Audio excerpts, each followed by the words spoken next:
Buenas tardes a todos, bienvenidos a los seminarios de Reología y Fenómenos de Transporte que corresponden al laboratorio 7 del primer piso de la UMIES y que hacemos todos los viernes al mediodía durante este semestre. En esta ocasión nos honra con su presencia el doctor Eric Javier López Sánchez de la Facultad de Ciencias. Entonces me voy a permitir hacer una breve presentación de su currículum, de su trayectoria, y después le voy a dar la palabra al doctor para que nos comparta su presentación. Les voy a pedir que durante la presentación mantengan sus audios apagados para no interrumpir, y al final vamos a tener una ronda de preguntas que puede ser mediante el audio o mediante el chat. Les agradecemos su presencia a este seminario y bienvenidos a todos. Bueno, el doctor Eric Javier López Sánchez tiene una licenciatura en física por la Facultad de Ciencias de la UNAM, tiene la maestría en ciencias por la UAM Iztapalapa, con la especialidad en ingeniería biomédica, tiene un doctorado en matemáticas aplicadas por la UAM Coajimalpa y un postdoctorado en la Facultad de Filosofía de la UNAM. Tiene 15 publicaciones en revistas indizadas con factor de impacto, imparte diversos cursos en la Facultad de Ingeniería y la Facultad de Ciencias de la UNAM. También fue profesor asociado de la UAM Iztapalapa. Ha dirigido diversas tesis de licenciatura. Ha impartido conferencias en diversos congresos en países como Francia, Estados Unidos y México. Y también se ha desempeñado como técnico académico en la Facultad de Ciencias. Para mí es un honor que él nos acompañe hoy. Le doy la bienvenida y la palabra al doctor Eric. Bienvenido. Muchas gracias, buenas tardes a todos y pues gracias por la invitación. La charla que hoy les voy a presentar es básicamente la investigación doctoral que hice aquí en México y en una estancia en Francia, pero la adopté más bien a cuestiones de docencia, cuestiones didácticas, porque nos dimos cuenta durante esa investigación de la utilidad de los métodos espectrales, ¿no? Me parece que muchos de los que nos dedicamos a estos, pues preferimos las diferencias finitas, ya sea elemento finito, volúmenes finitos, etcétera, por la facilidad de implementación.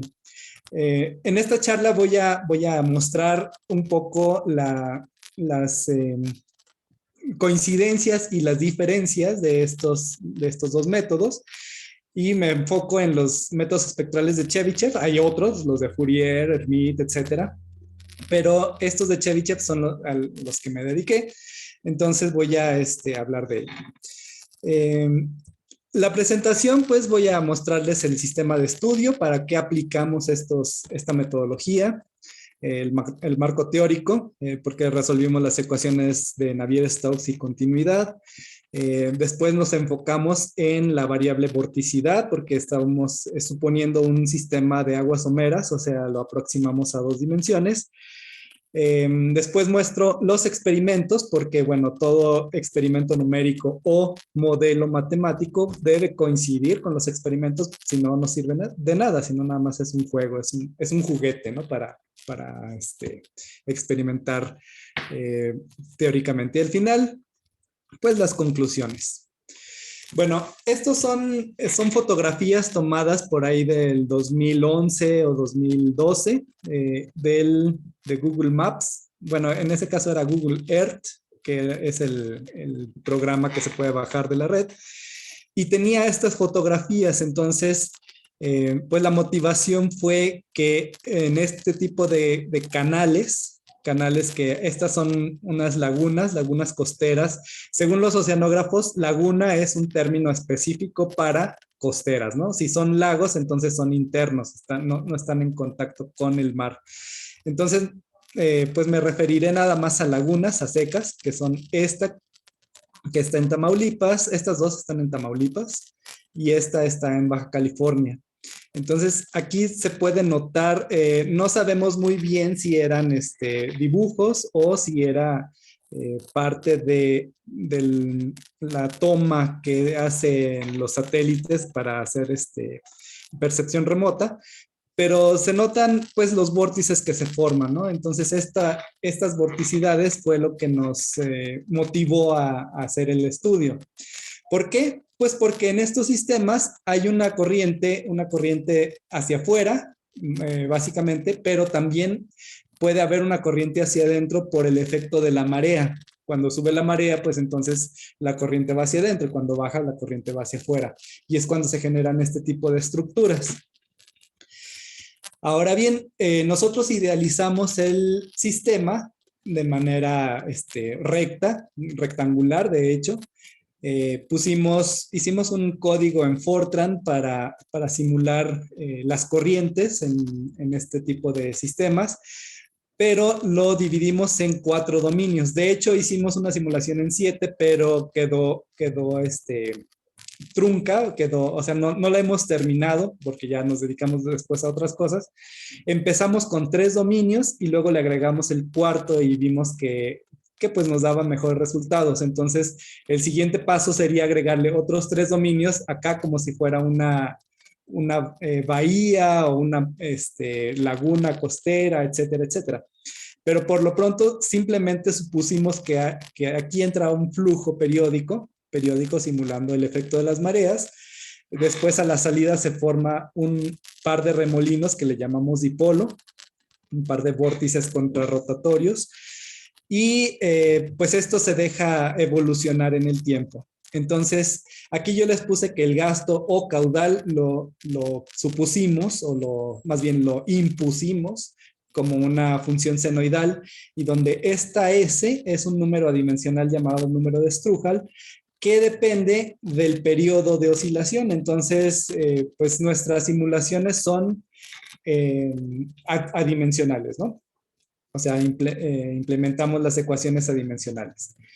Ahora, el trabajo en el que nos basamos fue un trabajo de 2003 de Wells y Van Heijs. Van Heijs es una de las vacas sagradas allá en Holanda.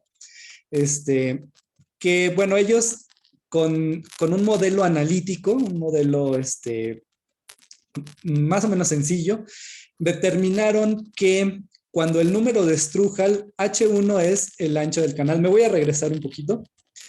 H1 es el ancho del canal. U es la velocidad característica, y bueno, ellos la eligen como la velocidad, regreso, la velocidad más o menos en medio del canal, a la mitad del canal y en el punto medio a la salida. Y me parece que nosotros hicimos algo parecido, o sea, decidimos que esa era nuestra velocidad característica para que concordaran con los experimentos que hicieron ellos.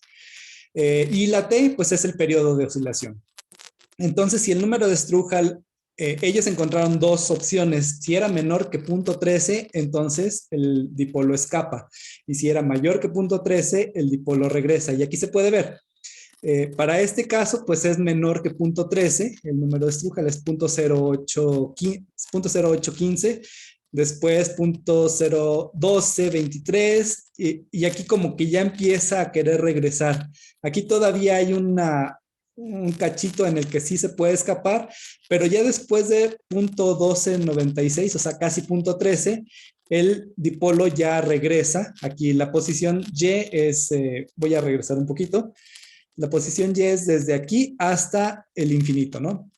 Entonces esta es la Y, y la posición en la que se encuentra el dipolo, la posición en la que se encuentra el dipolo es esta Y al tiempo T. Asteriscos porque son adimensionales.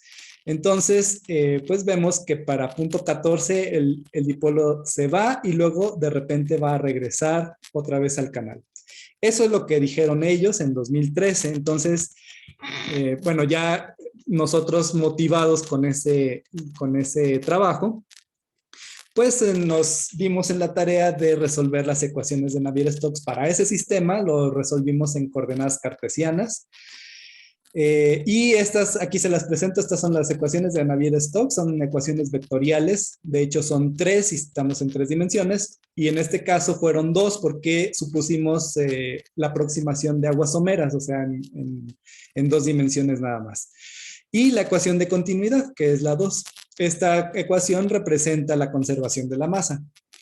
Entonces, como para esa escala, el agua, que es el fluido que estamos manejando, pues estas escalas pequeñas, no más de 100 metros, 200, 1 kilómetro, pues el agua se considera como un fluido incompresible. Entonces, la ecuación de continuidad se reduce a esta expresión, ¿no? Nada más la divergencia de U es igual a 0. Ahora, también con esta reducción de esta ecuación, pues la sustituimos aquí, este término se va, y entonces nos queda esta ecuación simplemente que es el gradiente de la presión y el laplaciano de la velocidad más la fuerza externa. Esta fuerza externa es nuestro forzamiento de marea. Aquí las incógnitas pues son 2 componentes de la velocidad y la presión, o sea, son 2 ecuaciones con 3 incógnitas. Por lo tanto, necesitamos u otra ecuación o reducir el número de incógnitas. Entonces, la manera de reducir el número de incógnitas es verlo por la formulación de función de corriente vorticidad. Regreso un poquito. Aquí estamos viendo con la formulación de presión-velocidad. Estas son las 2 incógnitas.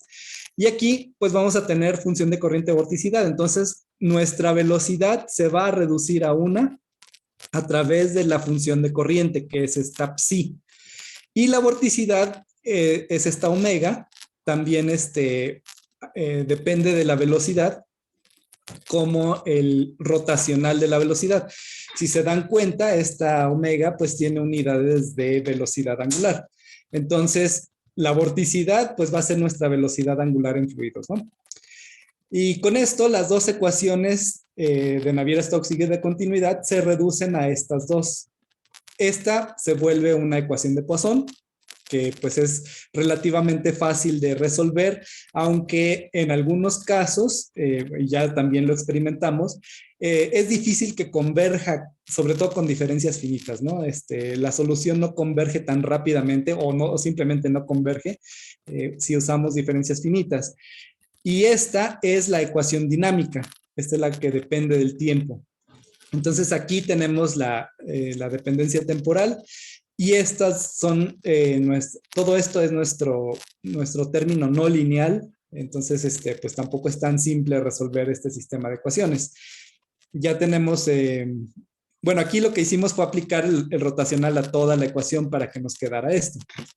Y suponiendo que todas las variables velocidad y presión son funciones continuas, bien portadas, y decía por ahí uno de mis asesores, y bien peinadas, entonces podemos hacer el intercambio de las derivadas.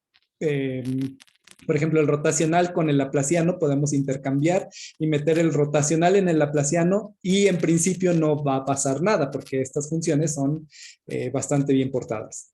Bueno, ahora, hay un trabajo previo que se hizo en 1903 por estos 2 señores, Lamb y Chaplygin, en donde pues ponen un modelo analítico del dipolo. Creo que aquí no se ve muy bien, pero aquí estás suponiendo el dipolo.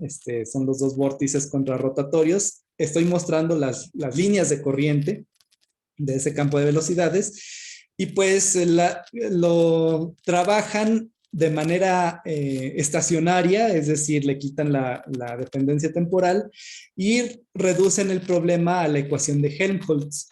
Entonces, plantean ese problema en coordenadas cilíndricas, bueno, en este caso coordenadas polares porque son dos dimensiones, y encuentran que la solución pues está en términos de funciones de Bessel, estas J1, J0, etcétera, dentro del cilindro, es decir, suponen un círculo de radio R igual a 1 o R igual a o algo así, y dentro del cilindro van a tener una función de corriente dependiente de las funciones de Bessel.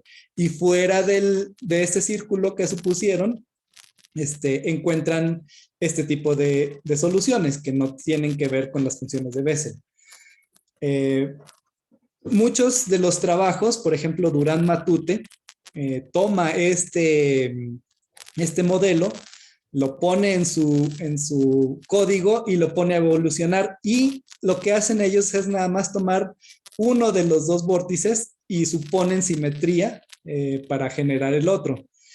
Entonces, bueno, esto es importante decirlo porque eso también se vale hacer, ¿no? Suponer algún modelo ya hecho y ponerlo a desarrollarse en el tiempo, ¿no? Con las condiciones que uno quiera. Ahora, pues yo puse en código MATLAB esa misma ecuación para generar el dipolo y aquí se los presento. Este es el campo de velocidades y esta es la vorticidad. Entonces, pues se ve que el campo está muy bien definido. Aquí se ve, de hecho, no sé si alcanzan a ver, las flechas van en este sentido y para acá van en este sentido. Entonces son dos vórtices contrarrotatorios, pues bastante bien definidos. Ahora, pues vamos, ya que tenemos todo ese preámbulo teórico, vamos a ver qué pasa si lo implementamos numéricamente desde cero, es decir, sin imponer ningún modelo analítico desde el principio, ¿no? Como lo hacen Van Hayes o Durán-Matute. Aquí están las ecuaciones adimensionales porque ya no dependen de la viscosidad, sino dependen del número de Reynolds, que es el número adimensional que representa las fuerzas viscosas contra las fuerzas, me parece que es la relación entre fuerzas advectivas contra fuerzas viscosas. No recuerdo bien, pero hay que verlo. Y es un número dimensional y entonces todo lo manejamos con respecto a este número y al número de Strouhal. Ahora, para resolver la ecuación supusimos un método, bueno, más bien implementamos un método espectral de Chebyshev para la parte espacial, es decir, para la parte no lineal. Y para la parte temporal vamos a utilizar un esquema semi-implícito de Adams-Bachford. Semi-implícito, ¿por qué? Pues porque vamos a suponer que conocemos las dos funciones, tanto la omega como la psi, a tiempos anteriores y la incógnita es al tiempo actual. Entonces, a partir de tiempos anteriores, vamos a utilizar esa información para calcular la omega al tiempo actual y la psi al tiempo actual. Perdón, aquí estoy. Entonces, este es el esquema de Adams-Bachford. Tenemos nuestra dependencia temporal que es igual a una parte no lineal y a una parte lineal, en donde la parte no lineal la suponemos conocidas, es decir, a tiempos anteriores es conocida la función y al tiempo actual es nuestra incógnita. Y entonces, a partir de aquí, pues vamos a despejar esta W, la pasamos de este lado, y todo que tenga n o n-1 es conocido pasa del otro lado, ¿no? Entonces dejamos del lado izquierdo lo desconocido y del lado derecho lo conocido. Bueno, estas metodologías lo sacamos de este libro, Peyret, Spectral Methods for Incompressible Viscous Flow. Es de 2002 y ahí viene básicamente métodos de Chebyshev y de Fourier. Entonces, ya que tenemos esta ecuación, aquí está toda la parte que no conocemos y aquí está toda la parte que sí conocemos. Ahora lo que vamos a hacer es representar, básicamente los métodos espectrales consisten en representar las incógnitas como si fueran series, o vamos a suponer que tienen una representación en serie de Taylor, de Fourier. En este caso vamos a suponer que tienen una representación en series de Chebyshev, donde pues los polinomios son nuestras funciones que son ortogonales o ortonormales. Bueno, la normalidad se da a partir de ciertas características y tiene que ver con una función de peso. No recuerdo cuál es la función de peso para los de Chebyshev, pero nosotros suponemos que tanto la W como la psi van a estar en términos de estos polinomios. Por lo pronto nada más les voy a mostrar la ecuación dinámica, que es la que más nos interesa. La ecuación de Poisson es más fácilmente soluble. Teniendo ya la W, pues podemos calcular la psi sin problema.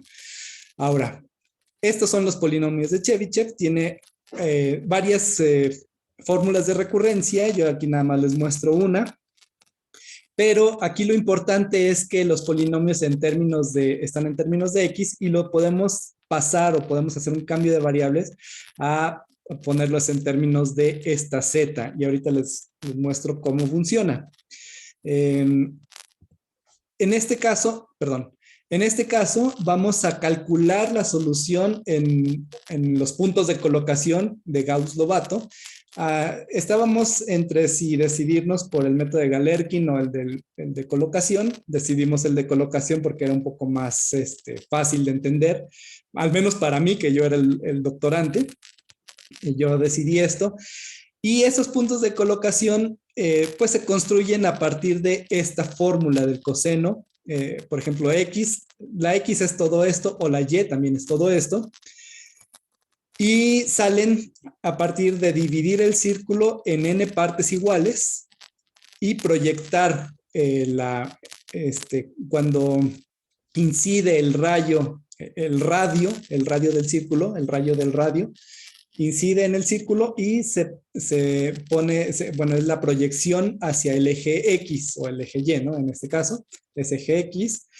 Y entonces se nota que estos puntos no tienen un espaciamiento igual, son diferentes las distancias entre cada uno de estos puntos. Entonces estos le vamos a llamar que no están igualmente espaciados. Así que el método espectral de Chebyshev pues tiene esta particularidad, que va a calcular la solución en puntos que no están igualmente espaciados. Eso nos conviene porque voy a regresar un poquito al sistema. Porque, por ejemplo, aquí dividimos en 4 dominios. Creo que me faltó explicar esto de los 4 dominios, ahorita lo explico. Pero, por ejemplo, aquí esta línea punteada la vamos a dividir con puntos de Gauss-Lobato. Aquí esta línea también y esta línea también y todas estas líneas. Así que va a estar más tupida de puntos, por decirlo así, en las esquinas, o sea, en las orillas de cada una de estas líneas, más tupidas de punto aquí y menos puntos va a haber en medio. ¿Por qué nos conviene? Pues porque, por ejemplo, aquí es mejor tener una mejor resolución con más puntos para el vórtice que acá que no hay nada, ¿no? Por ejemplo. Ahora, también hay más puntos en toda esta región que en medio del dominio. Y hay más puntos en toda esta región. Aquí pues no nos importa tanto, pero sí nos importa aquí, sobre todo en el cambio de dominios, ¿no? En la intersección entre este dominio y este. Voy otra vez a los puntos de Gauss-Lobato. Así que, bueno, sí, como podrán ver, aquí están más juntitos. Y hay que hacer un cambio de dominio también. ¿Por qué? Pues porque los polinomios de Chebyshev, como los estamos usando, van a vivir en un dominio de -1 a 1 por la naturaleza del coseno. Entonces, si nosotros tenemos un dominio que va de AB y de C a D, pues tenemos que hacer una transformación primero para poderla adaptar a los polinomios de Chebyshev y que este A a B vaya en realidad de -1 a 1. Y que este CAD vaya también de -1 a 1. Entonces hay que resolver un pequeño sistema de ecuaciones de 2×2 para encontrar alfa, beta, gamma y delta, tales que me den la correspondencia necesaria entre el dominio de Chebyshev y el dominio original o el dominio real, ¿no? Muy bien, entonces ya que tenemos comprendido este dominio rectangular y que ya nos regresamos a nuestro problema rectangular, que es una idealización del sistema que estamos estudiando, pues vamos a suponer que esta función, que depende de 2 variables espacialmente, va a estar en términos de funciones conocidas, que son los polinomios de Chebyshev. Y ahora nuestra incógnita, ¿qué va a ser? Pues va a ser los coeficientes de estas series. Y bueno, siguiendo el procedimiento que viene en el Peyret, la segunda derivada, por ejemplo, con respecto a X, pues se expresa de esta manera, donde es la segunda derivada del polinomio iésimo de X, ¿no? Y pues no estamos derivando con respecto a Y, pues esta queda libre. Y bueno, estas son nuestras aproximaciones de la función de nuestra incógnita utilizando series de Chebyshev. Al sustituir en la ecuación, pues nos va a quedar de esta manera. Esta P por P cuadrada menos I cuadrada, pues también viene de la metodología del Peyret para deducir las derivadas y todo lo relacionado con los polinomios, con el método pseudoespectral de Chebyshev. Ahora, esta f de x, y, voy a regresar un poquito aquí, va a ser nuestro término conocido. O sea, todo esto lo vamos a meter en una variable también xy, y pues para estar acorde a que todo va a tener series, pues vamos a también representarla o suponemos que tiene una representación en una serie de Chebyshev. Y en principio, estos son conocidos porque la f es conocida. Lo único desconocido son los coeficientes para W. Muy bien, ya que tenemos eso, entonces hay que imponer las condiciones de frontera. No sé cómo voy de tiempo, pero espero apurarme porque lo más interesante son los resultados. Sí, vamos bien. Muchas gracias. Entonces, ¿qué impusimos aquí? Pues la velocidad es igual a 0 en las paredes sólidas, que son las del canal y la costa, por ejemplo. Aquí tenemos una costa y para acá tenemos el otro lado de la costa respecto al canal. Estos que están en gris, pues van a ser fronteras abiertas y las representamos con condiciones de Neumann. ¿Qué quiere decir eso? Pues que tanto la derivada normal de la psi como la derivada normal de la omega son iguales a 0. Numéricamente y como dibujitos, como caricaturas, lo que quiere decir es que si en la frontera tenemos un punto, un valor de omega, no la conocemos, pero al suponer esto, suponemos que en el último punto va a valer lo mismo que en el punto anterior. Básicamente eso es lo que quiere decir, ¿no? No sabemos cuánto vale, pero vale lo mismo. Eso quiere decir que ya muy lejos suponemos que las funciones tienen valores constantes.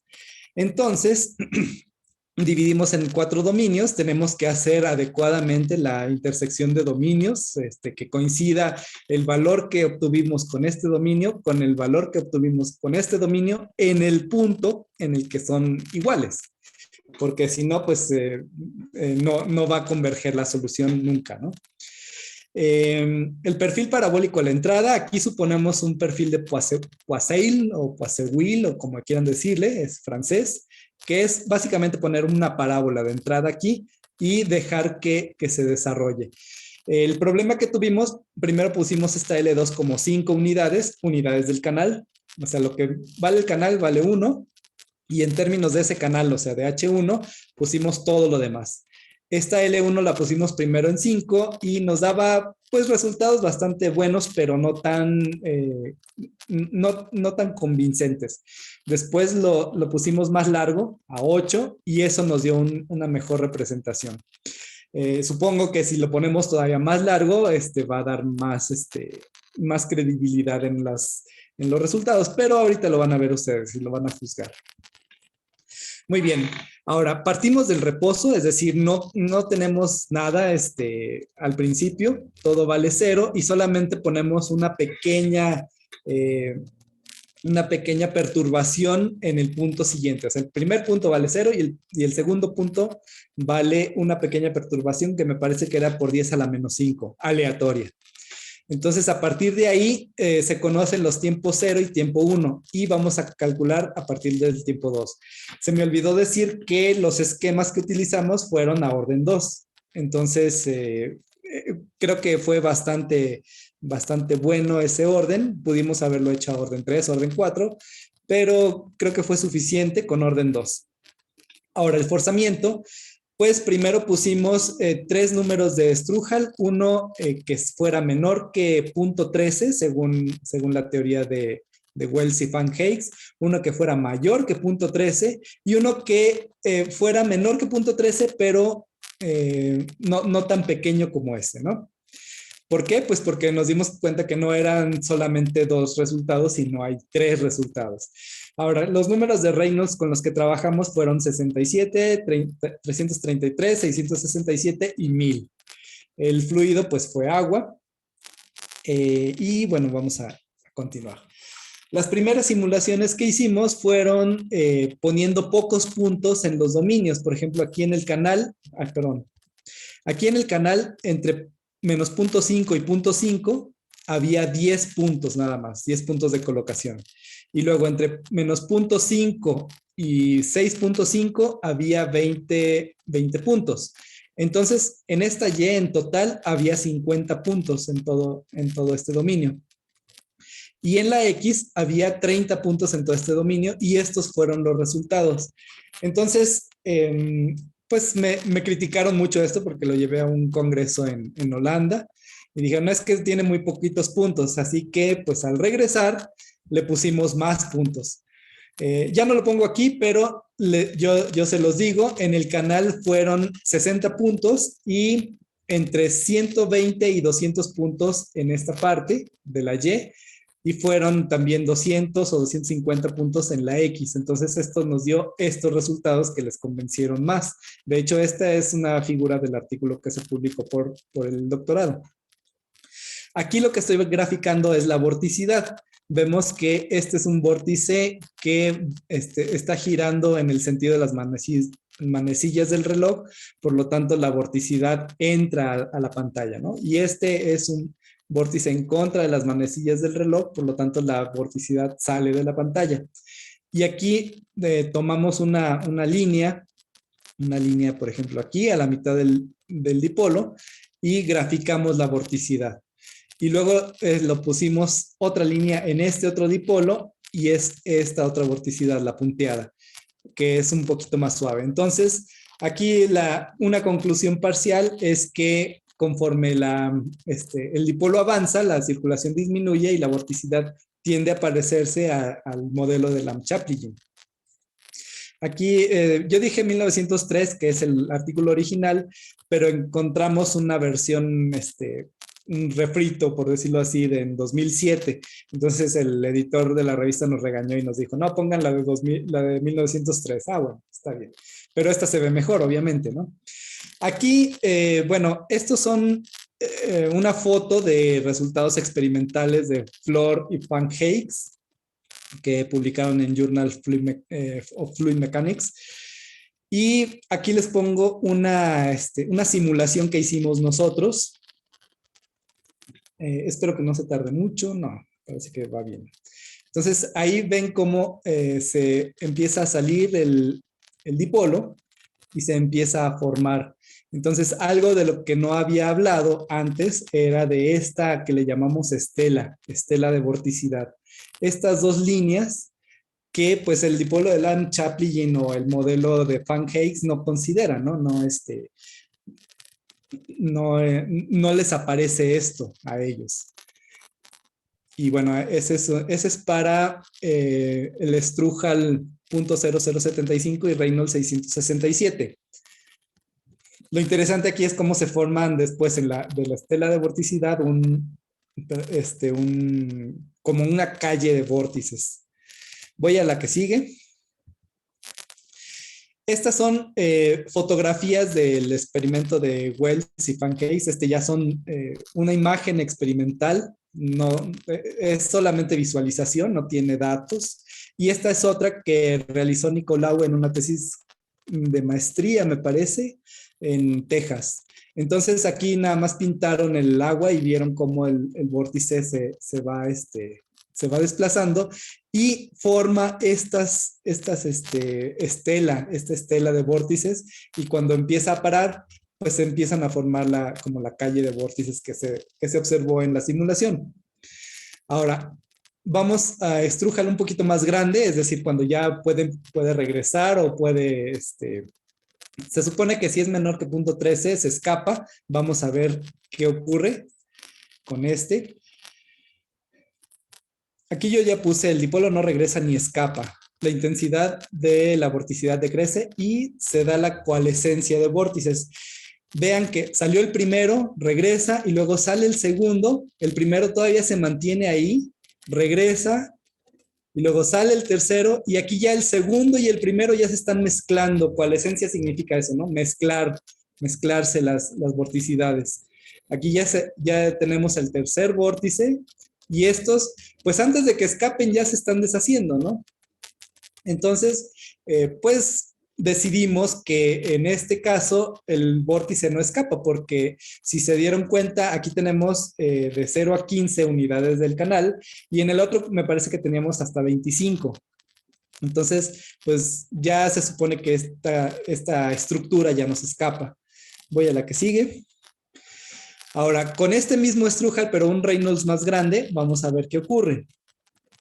Aquí ya se observan, bueno, en el otro caso también se observaban múltiples dipolos, pero, pero no estaban separados. Cuando salía uno, se mezclaba con el que había salido previamente, etc.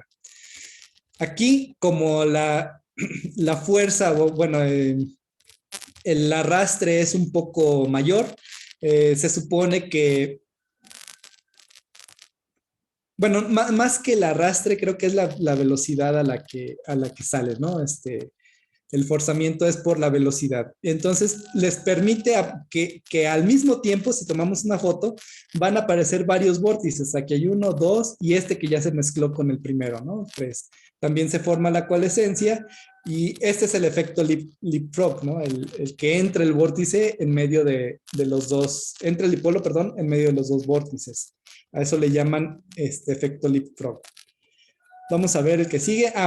Estos son los datos observacionales. Este es del Golfo de San Matías y Golfo de San José en Argentina. No me acuerdo cuál es cuál. Uno es San Matías, el grande, y el pequeñito es San José o al revés. Pero estos puntitos blancos se supone que son vórtices, son que están ahí y que aparecen al mismo tiempo. La corriente pues es por el efecto de la marea y al salir o al reducir la marea, pues el flujo va hacia afuera y aquí se forman este conjunto de dipolos, ¿no? Y aparecen al mismo tiempo. Estas son imágenes tomadas en 1998 y en 2004. Estos son resultados de nuestro artículo. Y pues se observa aquí esta es la teoría potencial de Wells y Van Higgs, y vemos que esa teoría pues sobreestima en realidad lo que ocurre numéricamente, ¿no? Aquí en la teoría pues dice que la posición del dipolo X, conforme se aleja para números de Strujal pequeños, pues se va y se escapa. Y aquí, pues, depende del número de Reynolds. A los Reynolds más grandes, pues sí, sí pareciera que se fuera a escapar, pero al más pequeño, pues como que empieza a regresar, ¿no? Este es para otro caso, el S0.5. También ocurre algo parecido, en la teoría potencial se escapa y estos como que empiezan a regresar. En Reynolds 67, pues aquí ya regresa al canal, ya no se ve que se va, ¿no? Para un mismo número Strujal. Ahora, esta es la Y, es decir, la separación entre los dos dipolos. Estos son resultados experimentales de Nicolau. Vemos que si no se separaran, aquí la línea fuera sobre el cero, pero se ve que hay una separación y, bueno, nada más tomaron de un solo dipolo y se va, estos puntos son la posición del dipolo con respecto al centro del dipolo. Y aquí pues vemos también que con respecto al centro del dipolo, pues hay una separación para todos los casos. Estas son del experimento de Nicolau para número de Strujal que regresa al canal, tal que regresa al canal, y esta es nuestra simulación. Entonces, vean cómo sale el dipolo y regresa, sale, regresa, y hay vorticidad remanente cerca del canal. Entonces, bueno, eso sí coincide con la teoría de Wells y Van Higgs, y pues al parecer también con el experimento de Nicolau. Esta gráfica, y básicamente me atrevo a decir que esta fue la que nos dio que nos aceptaran el artículo, porque pues con este número de Strugel, vemos cómo pues se parecen esta con lo que nosotros obtuvimos numéricamente. Aquí estamos comparando para las mismas condiciones. La línea punteada es la teoría potencial de Wells y Van Hayes, y estos son nuestros resultados numéricos. Muy bien, entonces también estuvimos jugando y haciendo, voy a poner las dos al mismo tiempo para que no se tarden tanto. Este caso es todo el canal como si tuviera dos placas a las orillas del canal, y después de repente las quitamos y empieza el flujo, ¿no? Entonces ahí se ve la calle de vórtices.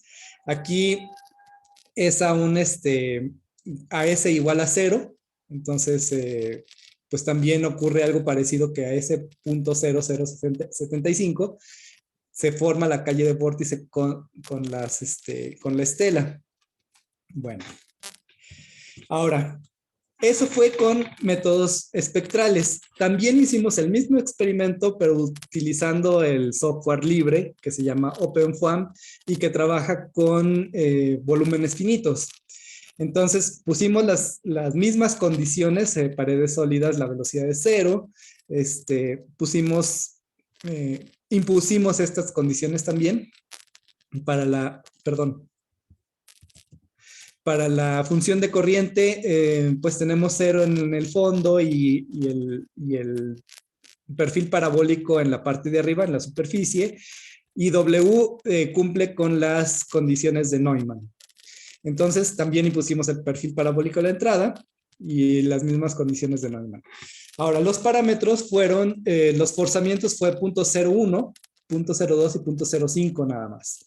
El número de Reynolds solamente tomamos el 1000, el fluido agua, y además hicimos un caso especial con un pulso. Aquí empujamos el agua durante 1 segundo o durante 4 segundos y ya la dejamos correr. Ahora, la estabilidad del método con OpenFOAM pues se midió con el número de Courant, que lo calcula ahí directamente. ¿Y qué quiere decir ese número? Bueno, está definido de esta manera. Esta es la velocidad, el incremento en el tiempo y el incremento en la posición, la calle sea la X o la Y. Entonces va a haber un número de Courant tanto para la X como para la Y, y en el caso de OpenFOAM para la Z también.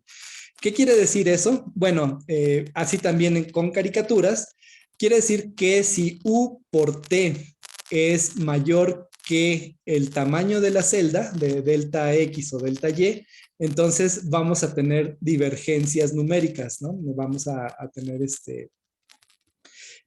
no hay convergencia en la solución porque esta cantidad es mayor. Lo puse esquemáticamente también, se sale de la celda, o sea, no tiene que estar viviendo dentro de la celda esta U por delta T.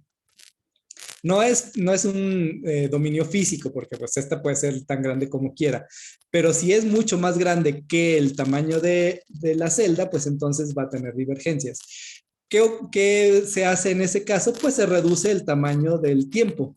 Y entonces así ya, no importa cuánto sea la U, al multiplicarse por una cantidad más pequeña, pues va a hacer que este número de Courant se mantenga entre 0 y 1. Estos son los números de Courant que obtuvimos. Este es para el pulso. Solamente tenemos un pulso que duró 4 segundos. Aquí, no sé si se alcanza a ver, si no, yo les digo, aquí está 0, 2, 4, 6, 8, etcétera. Este es el número de Courant promedio y este es el máximo. Entonces, lo que nos interesa es el máximo. Si el máximo se dispara, pues entonces la solución ya no converge. Aquí llegó a punto 30. Entonces, el máximo fue como punto 27, algo así. No tuvo ningún problema. Ya después, con el tiempo, se relajó, se hizo más pequeño. En el caso de flujo periódico, aquí nada más tomé para uno representativo. Me parece que S igual a 0.02. Este es el promedio, que el promedio siempre va a ser muy pequeño, pero el que nos interesa es el máximo. Este punto de aquí es 1 y este es 1.2. Y vemos que en algún momento toca el 1 y como que quiere salirse del 1, irse más grande, pero después regresa y luego vuelve a hacerlo en el siguiente periodo. A veces se pasa un poquito de 1, pero si se estabiliza y regresa, pues no hay ningún problema. Podemos seguir dejando que corra. Pero si no, pues hay que parar y reducir el tiempo, el incremento en el tiempo. Ahora, estas son, aquí no puse películas bueno, por falta de tiempo, ya no las hice, pero puse algunas imágenes. Estas son las vorticidades para el pulso con OpenFOAM, o sea, con volúmenes finitos. Y es a tiempos cortos, desde tiempo igual a 8, aquí sí está en segundos y en metros o en centímetros, no me acuerdo, creo que en centímetros. Pero estas sí son dimensionales. Entonces, tenemos esto, se ve en el pulso pues pues relativamente bien definida la vorticidad. Y con el mismo pulso, pero a otros tiempos, vemos como la vorticidad pues ya no está tan definida como en el caso de los métodos espectrales. Si vemos para los casos periódicos, pues aquí tenemos al tiempo 20, al tiempo 40, al tiempo 50. También se observa esta estela de vorticidad, pero pues el dipolo ya no es un dipolo, parece un árbol esto, ¿no? Ya no está tan bien definido como en el caso de los métodos espectrales. Este es otro caso. Vean que aquí ya no tiene forma redonda cada uno de los vórtices. Aquí se ve la remanencia de vorticidad y ya está saliendo el nuevo dipolo. Y aquí también, ¿no? Entonces este es para S igual a 0.02. 0.05 quiere decir más forzamiento periódico. Pues no se escapa del canal, se queda ahí cuando sale el otro vórtice. Y aquí ya para tiempo 80, tiempo 100, 120, queda esto, ¿no? Entonces, bueno, aquí puse para 0.8 también, 0.08, perdón. La vorticidad pues ya se ve todo un relajo, ya no se nota qué es qué cosa. Y bueno, pongo al final una gráfica comparativa con S igual a 0.05. Me parece que no es 0.02, es 0.05, pero a veces sufro de dislexia numérica. Entonces, estos dos, para el mismo caso, pues se nota que pues aquí hay una definición bastante buena y aquí pues ya no tanto, ¿no? En representar la vorticidad de un remolino o de los dos. Gráficas comparativas. Y entonces aquí viene la pregunta, ¿cuál es mejor? No sé si alguien me quiera responder. Yo no puedo ver el chat, pero si alguien quisiera responder, ¿cuál es mejor? Unos 20 segundos.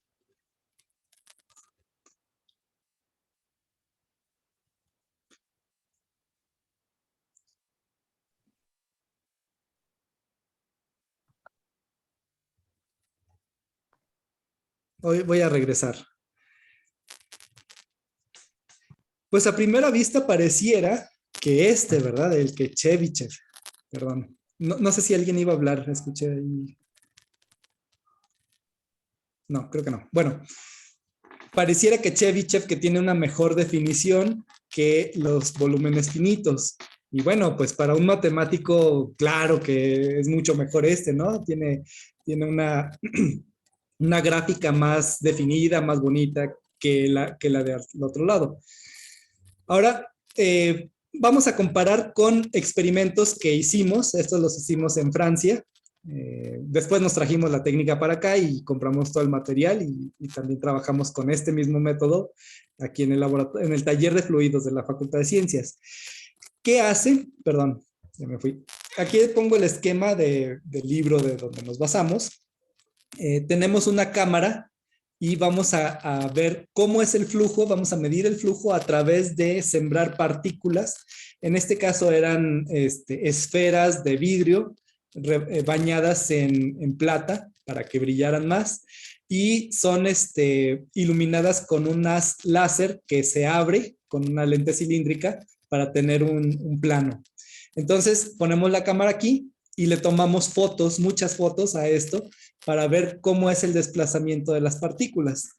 Y entonces con esto hay un software que crearon hay varios software, pero el que usamos fue uno que crearon colegas de mi asesor de allá de Francia, en el IRFE, en Marsella.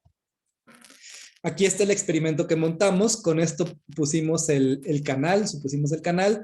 Allá atrás empujamos el fluido y aquí salió y se formaron los vórtices. Y entonces iluminamos esta zona. Acá arriba está la cámara tomándole fotos a esta zona. Aquí, bueno, no sé si alcanzan a ver las partículas iluminadas. Aquí estaba la luz prendida, pero creo que sí se ven. Y, Sí, sí se ven. sí se ven. Perfecto. Bueno, estas son nada más cómo era el montaje del dispositivo, que fue muy, muy rudimentario con bloques de madera, porque no estaba pensado que yo fuera, ¿no? Nada más mi asesor estaba en un sabático allá y me invitó por 2 meses y yo pues me le pegué. Entonces, no estaba pensado que hiciéramos eso, pero ahí lo armamos. Estos son los resultados experimentales ya analizados en el software de DPI-BSoft, se llama, para un ancho del canal de 2.5 centímetros. Y bueno, se ve la vorticidad, pues va más o menos definida, y el campo de velocidad respectivo, ¿no? De cada toma. Después, este es para otro caso, otro ancho de canal. Aquí también la vorticidad se ve pues definida, pero no así bien delimitada como con los métodos espectrales, ¿no? Y este es otro caso con ancho de canal 5 centímetros. Y entonces pongo comparaciones. Este es el analítico. Este es el analítico de Lam-Chaplygin. Este es el con método de Chebyshev, OpenFOAM y experimento. Entonces, vuelvo a preguntar, ¿cuál es mejor? El de matemáticas, Chebyshev. Entonces, bueno, Emilio dice, este sigue siendo mejor, ¿no? Pero bueno, hay veces que, por ejemplo, pues quizá represente un poquito más al experimento en la forma, ¿no? En la visualización. Y bueno, pues aquí también podríamos pensar, no, pues yo creo que este representa mejor a la realidad que Chebyshev o que el analítico incluso, ¿no? Pero bueno, comparemos con los otros experimentos. Este es OpenFOAM, este es Chebyshev y este es el experimento de Floor y de Van Heijs. Aquí se nota, creo yo, bueno, en mi muy humilde opinión, que es mejor Chebyshev que ese, ¿no? Esto es tomado más o menos pues al mismo tiempo en estos dos y aquí pues no sabemos el tiempo, pero pues con la forma traté de poner algo que se pareciera, ¿no? Déjenme ver si tengo algo acá. Sí, aquí está esta misma con otro caso de tanto de Chebyshev como de OpenFOAM. Y bueno, pues sigue pareciéndose más el de Chebyshev, ¿no? Aquí está para el de los argentinos. Me parece que punto S igual a 0.05. Este es con Chebyshev y este es con OpenFOAM. Y Perdón, bueno, pues, Eric, nos quedan 5 minutos. 5. Perfecto. Entonces ya me voy, ya casi termino, ¿eh? Estos son otras comparaciones, Chebyshev, el experimento y OpenFOAM. Este es con Chebyshev, Wells, Van Heijs y OpenFOAM. Y bueno, ya como conclusión, ¿cuáles eran? Los métodos espectrales ofrecen una mayor definición que los volúmenes finitos, eso sí.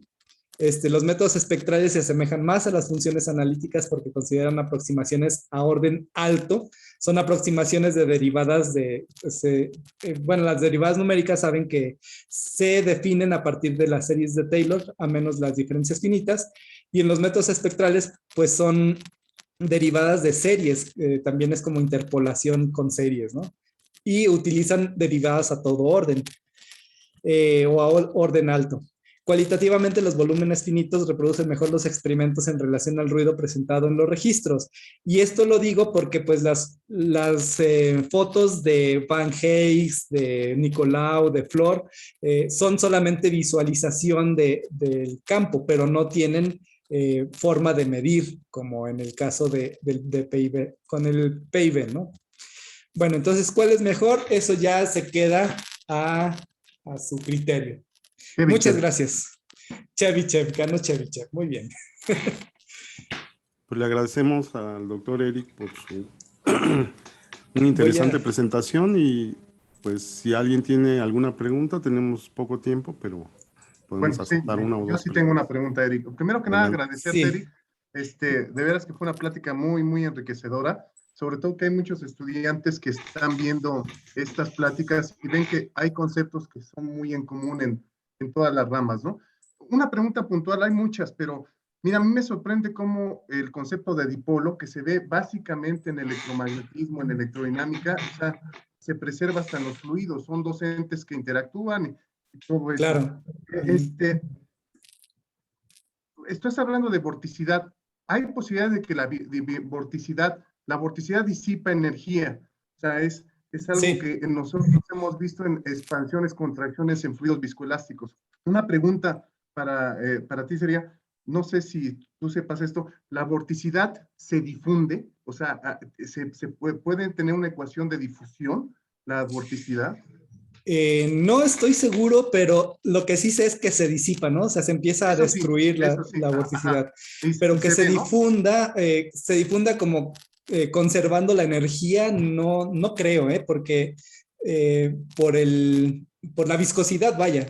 La viscosidad es como la fuerza de fricción, que es una fuerza disipativa, ¿no? Y que no permite que la energía se conserve de manera útil, vaya. Se va de manera de ruido. Y esa pregunta se me hace muy interesante porque hemos tratado, bueno, al menos yo he tratado de entrarle a la, a usar los vórtices como energías alternativas, ¿no? Puede ser bueno, ya hay casos como por ejemplo el CIBEO de acá de limnología del instituto, que tratan de utilizar la energía de las mareas como energía alternativa. Lo hacían para limpiar bahías y puertos.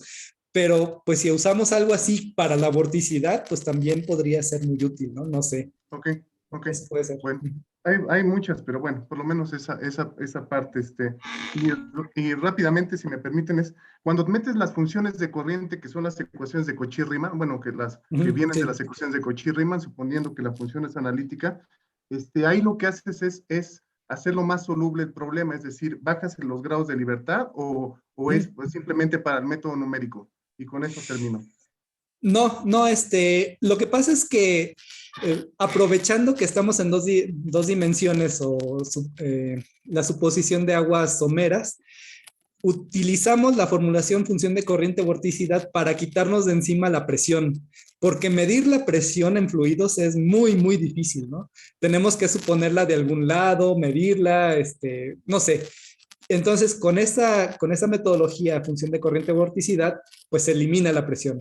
¿Por qué? Pues porque la presión en la ecuación de Navier-Stokes es el gradiente de presión el que aparece y pues el rotacional de un gradiente vale cero, entonces ahí se va, ¿no? Al sacar el rotacional. Sí. Perfecto. Muchas gracias, Eric. No, Fabuloso. ¿de qué? Gracias a ustedes. Gracias. Por mi parte es todo. Y gracias al doctor Edson por sus preguntas. ¿Alguien más que guste participar?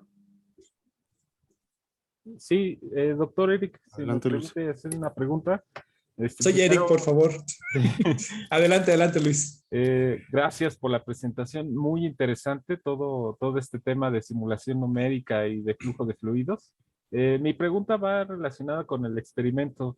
Me imagino que el tamaño del canal debe de tener unas dimensiones proporcionales a la zona de flujo libre, ¿verdad?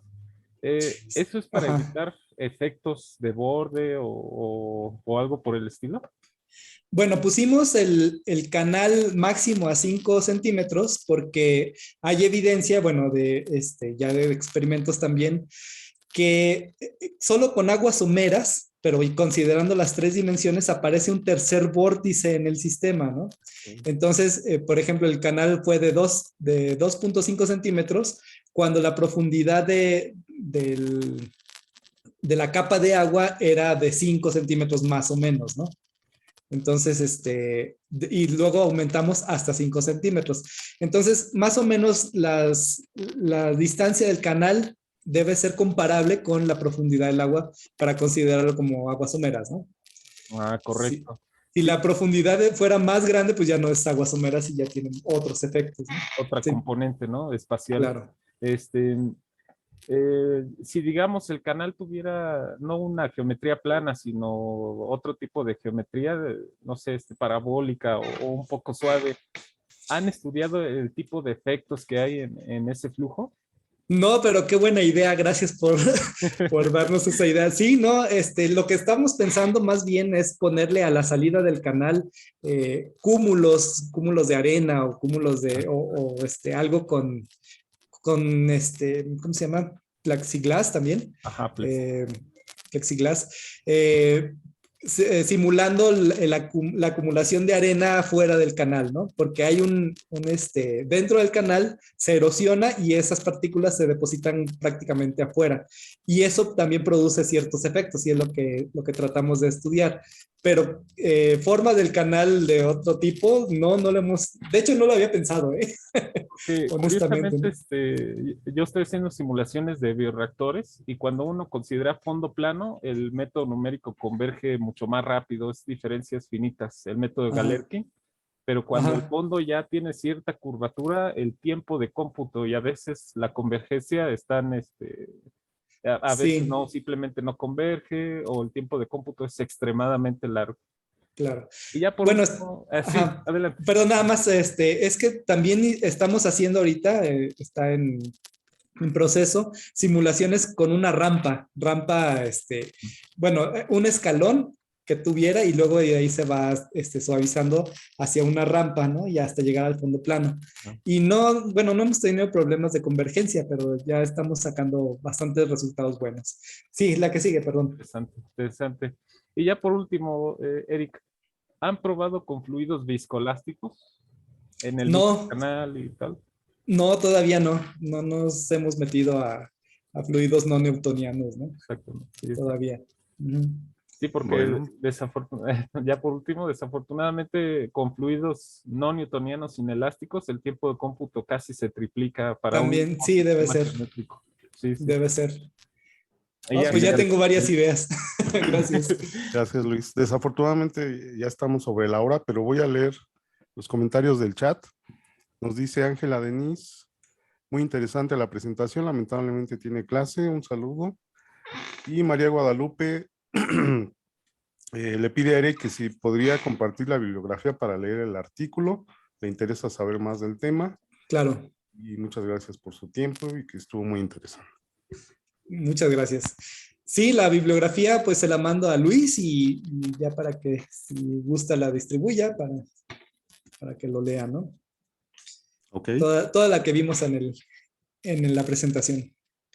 Bueno, pues muchas gracias por la invitación y sí, yo estoy dispuesto a colaborar si así lo deciden. Nada más me invitan y pues adelante, Va, ¿no? va. sí, A al trabajar, contrario, ¿no? a trabajar. Gracias por Muchas aceptar gracias. la invitación y por hacer esta tan interesante presentación. Nos vamos a quedar nosotros al final, pero a los alumnos les agradecemos su presencia y los esperamos la siguiente semana, el viernes al mediodía. Ujú. Gracias por su Muchas gracias a participación. todos. Gracias a todos. Hasta luego. Gracias. Nos preguntan en el chat que si a Luis Medina, no, no, me imagino que le van a mandar a Luis Antonio. A Luis Antonio, sí, que es quien me manda los correos. Ujú. Sí. Ok, muy interesante. Hasta luego. Bye. Gracias, Hasta hasta luego. luego. Gracias. Gracias. Muchas gracias. Gracias. Gracias a todos los demás. Nos vemos al rato. Muy excelente, Eric, ¿eh? Uy, me quedé con tantas preguntas. Gracias, ¿Verdad? gracias. Y pues sí, vamos a trabajar sobre todo por las cuestiones que estás haciendo. A mí me parece formidable. Nosotros tenemos muchas ecuaciones que son no lineales, que están acopladas. Entonces, Ya. necesitamos, por ejemplo, nosotros acoplamos mucho la parte reológica con la parte de transferencia de masa. Entonces, eso se utiliza para diferentes temas biológicos. Entonces, aprovechando, pues qué bueno que te inscribiste al curso de dinámica. Yo creo que te aburriste. Yo creo que te No, aburriste, no, pero claro que no, no. oye, una pregunta, cuando estabas viendo, a mí siempre me sorprenden que utilizan tantos polinomios y se puede hacer un curso de un polinomio en Sí, sí. funciones especiales. ¿por qué metes estos de Chebyshev? O sea, sé que tienen una secuencia en Fibonacci, sé que tienen cosas así muy especiales. ¿Por qué específicamente esos? ¿Por qué no otros? Los de Laguerre, ¿por qué no otros? Bueno, Chebyshev fue básicamente porque en el libro que nos basamos traía nada más Fourier y Chebyshev, Ok, ¿no? ok. Y O bueno, sea, más bien urgía que yo me decidiera. Y pues yo le dije a mi asesor, no, pues esos, ¿no? ¿no? Y si con eso funciona. De hecho, era un poco más fácil con Fourier, pero como no tenemos condiciones periódicas, él me dijo, no, no, vas a entrarle a Chebyshev porque esos consideran condiciones no periódicas.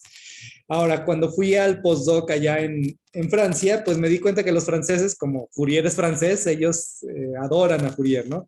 Y no les Sí. importa si las condiciones son o no periódicas, ellos utilizan el método de Fourier. Y pues lo único que hacen es que en las fronteras mandan a la goma lo que les resulte, ¿no? No les importa. Hacen los dominios muy grandes, de tal manera que las fronteras queden muy lejos y lo que den las fronteras no pinta, no importa. Y así utilizan Chebyshev, ¿no? Pero Ajá. pues con Chebyshev fue bastante bueno, creo yo. Sí, Hubiera ¿no? podido hacer con Hermite o con Laguerre, como Exacto, dices, ¿no? exacto. Sí, sí, sí, es que te digo que luego, por ejemplo, en algunos problemas clásicos, pues sí sabes que le meten, por ejemplo, de mecánica cuántica, creo que son Hermite, Laguerre, los polinomios que se utilizan Sí, para hacer las para distribuciones. sí, el Ajá, átomo de hidrógeno, el todo oscilador eso, ¿no? armónico, sí, sí, sí. Y en electrodinámica meten mucho lo que son los polinomios Los de estos Legendre. del Lejean, ¿no? Del famoso Ujú. físico, ¿no? No, qué padre estuvo, ¿eh? La verdad es que qué padre estuvo y ahora entiendo cuando estábamos platicando, pero al final la única pregunta sería, entonces depende mucho, es como un buen cocinero, ¿no? Saber qué método vas a meter cuando tienes un problema, o sea, es mucho Ujú. ya de feeling y todo, porque a veces digo, meten volumen finito, elemento finito, los hibridan, ahorita nos acabas de explicar que OpenFOAM, o sea, yo creo que es una cuestión ya hasta de feeling, ¿no? De todo, ¿no? Sí, sí, bueno, el OpenFOAM nada más es porque ya está todo hecho, nada más hay que Ujú. poner las condiciones, la Y es forma de, gratuito, ¿no? y es gratuito y pues trabaja bastante bien, ¿no? Para algunas cosas creo que es muy bueno. De hecho, las simulaciones que te comentaba Luis sobre la rampa, las estamos haciendo en OpenFOAM, porque no hemos implementado el código de Chebyshev, que está en Fortran, para 3 dimensiones. Entonces, ese también podría ser otro trabajo, ¿no? Perfecto, perfecto. Pues por mi parte te agradezco muchísimo, Eric. Sobre Gracias, todo, no, yo a ustedes. qué interesante. Salúdame a tu esposa, que estén bien. Y Gracias, pues sí. estamos en contacto, de seguro, ¿eh? De seguro Sí, nos sí, sí, ponemos en sí. contacto. Y Yo aquí pues estoy. ojalá que podamos participar y colaborar mucho en los artículos, en las Sí, no, cosas. sí. Y ya sabes bueno, aquí están mis dos colaboradores. Ahorita se acaba de ir el doctor Luis, pero estamos ahí y está a tu disposición el laboratorio. Lo que Ah, podamos muchas hacer, gracias. estamos ahí a las órdenes, ¿eh? De No acuerdo, sé sí, sí. si Fausto quiere comentar algo. No, pues nada más agradecerte, Eric, por tu apoyo y pues estamos en contacto. Sí, de acuerdo. Pues gracias por la invitación. No, a ti, Pues ya gracias, estamos Eric. aquí. Nos Gracias. vemos. Bye, bye, Gracias. hasta Que luego. estén bien. Hasta luego. Bye, bye, bye.